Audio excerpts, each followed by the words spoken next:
Carta 15. Mi querido padre, la pregunta que hicisteis en vuestra última carta, ¿qué ha sido del profeta del Jordán, ya que la fama de Jesús ha eclipsado tanto la suya? Puedo responder, pero con tristeza. La comisión de Juan terminó cuando Jesús llegó. Poco después dejó el desierto y entró en Jericó, donde Herodes se encontraba de visita. Aquí, él predicaba en los lugares públicos, en el mercado y en las gradas del palacio del gobernador. Mientras hablaba así a la gente y a los oficiales y soldados de la guardia del tetrarca, el mismo Herodes salió al balcón para escuchar. El profeta apenas lo vio, se dirigió a él con valentía y lo reprendió severamente por el pecado de haberse casado con la esposa de su hermano Felipe, en contra de la ley. Ahora bien, se dice que Herodes no mostró resentimiento por sus claras acusaciones, sino que invitando al profeta a su sala, habló extensamente con él, y al despedirse le ofreció regalos los cuales Juan se negó a tocar. Al día siguiente, lo mandó llamar de nuevo para hacerle algunas preguntas sobre el Mesías del que predicaba. Pero cuando Herodías se enteró, después del regreso de Herodes de Jericó a su tetrarquía, de que el profeta había hablado públicamente en contra de su matrimonio con Herodes, se enojó mucho, y cuando se dio cuenta de que Juan seguía siendo favorecido por su marido, mandó llamar a Herodes, y le dijo que, si quería complacerla, tendría que poner al profeta del Jordán en prisión. Finalmente Herodes cedió en contra de su voluntad, y ordenó el arresto del profeta, quien esa misma noche fue enviado a la guardia del castillo. Durante algunas semanas este hombre santo, cuya única ofensa era que tenía el valor de reprender el pecado en los lugares altos, permaneció en prisión, mientras que Herodes buscaba cada día alguna excusa para liberarlo sin disgustar a Herodías, de cuyo enojo estaba muy temeroso, siendo un miserable esclavo de su amor por ella. Finalmente llegó el cumpleaños de Herodes, y le comunicó a Juan que, en honor al día, enviaría y lo sacaría de la cárcel tan pronto como obtuviera el consentimiento de su esposa, que creía le sería concedido en tal aniversario. Después de la fiesta, entró Felipa, la hija de Herodías, y de su anterior esposo Felipe, y danzó delante del príncipe Herodes. Y como ella era hermosa y estaba llena de gracia en cada movimiento, complació de tal manera a su padrastro que éste, después de haberse embriagado de vino junto con los invitados, le hizo este gran juramento, que le daría a la joven cualquier cosa que ella le pidiese, aun se tratara de la mitad de su reino. Su madre la llamó y le susurró al oído imponentemente. «Quiero», dijo la doncella, dirigiéndose a Herodes, «que ahora mismo me des en un plato la cabeza de Juan el Bautista».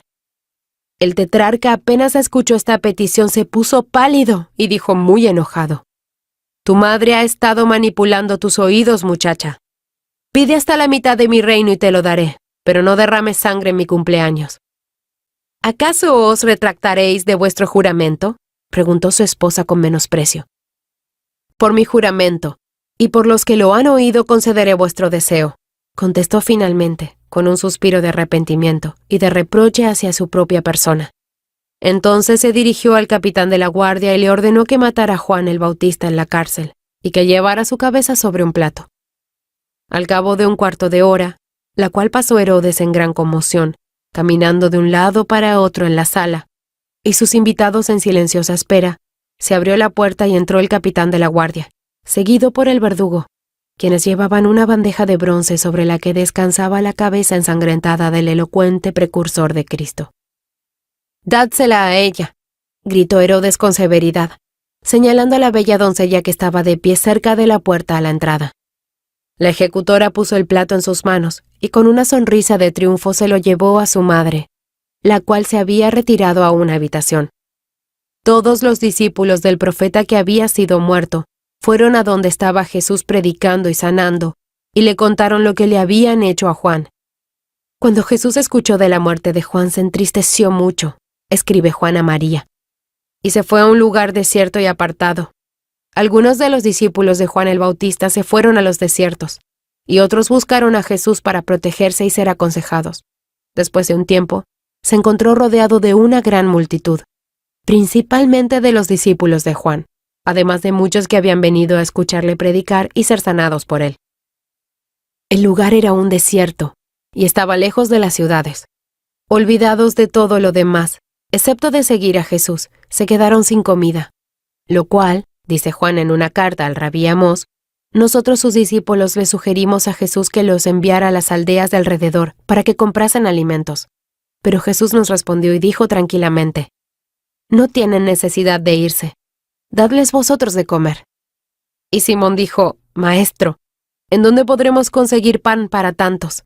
No tenemos más que 5 panes y 2 pescados. Al oír esto, Jesús dijo: es suficiente, traédmelos. Yo mismo tomé el pan y los peces, y los puse sobre una roca ante Jesús. Entonces nos dijo: ordenen a la multitud que se recuesten sobre la hierba verde.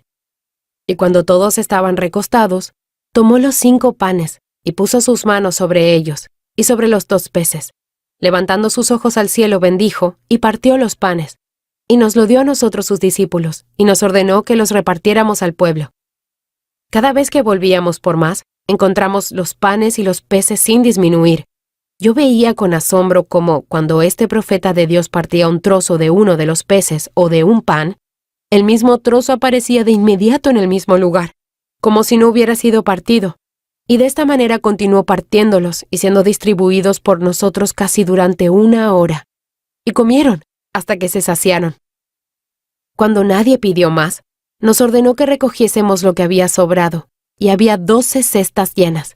El número de los que fueron alimentados milagrosamente fue de unos 5,000 hombres, además de un número casi igual de mujeres y niños. Y este poderoso profeta que pudo alimentar a un ejército sufrió voluntariamente 40 días y noches los dolores del hambre en el desierto. Pareciera un hombre cuando sufre, pero un Dios cuando crea. Este maravilloso milagro, mi querido Padre, es uno que tiene demasiados testigos como para ser negado. No pasa un solo día en el que no oigamos hablar de alguna demostración de su poder aún más extraordinaria que la anterior. Cada mañana, cuando los hombres se reúnen en los mercados o en los pasillos del templo, la primera pregunta es: ¿qué nueva maravilla ha obrado? ¿Habéis oído hablar de algún nuevo milagro de este poderoso profeta? Únicamente los sacerdotes se ofenden y hablan mal de él por envidia. Incluso han llegado a afirmar que obra sus milagros por medio de la magia, o con la ayuda de Belcebú, el príncipe de los demonios. Si permitimos que se gane el favor de los hombres como lo ha estado haciendo, dijo ayer Caifás al rabí Amós cuando oyó que Jesús había caminado sobre el mar para encontrarse con sus discípulos en la barca, y calmó la tempestad con su palabra. La adoración en el templo llegará a su fin, y el sacrificio cesará. Atraerá a todos los hombres hacia él.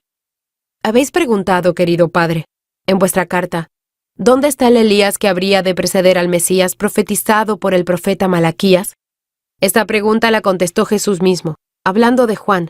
Cuando un rabí se lo preguntó, él respondió así: Elías ya vino, e hicieron con él todo lo que quisieron.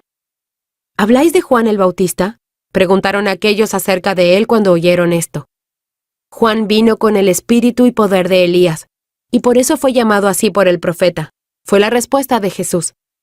Nos había dicho que además de los 6 discípulos que he nombrado, ha elegido a otros 6, a los cuales mantiene cerca de su persona como sus seguidores más favorecidos, y a quienes instruye diariamente en las doctrinas por las cuales descendió del cielo a enseñar. De los miles que nunca se cansan de ir en un lugar a otro siguiéndole, también ha seleccionado a 70 hombres, a quienes he enviado de 2 en 2 a todas las ciudades y aldeas de Judea, ordenándoles que proclamen que el reino de Dios está a la mano, y que ha llegado el tiempo en que los hombres en todo lugar deben arrepentirse y volverse a Dios. Ahora se dice que Él vendrá aquí para la Pascua. Entonces lo contemplaré, y así como los hombres sabios lo adoraré con una mezcla de reverencia y amor. Os escribiré de nuevo, querido Padre, después de verlo y oírle. Hasta entonces, tu afectuosa hija, Adina.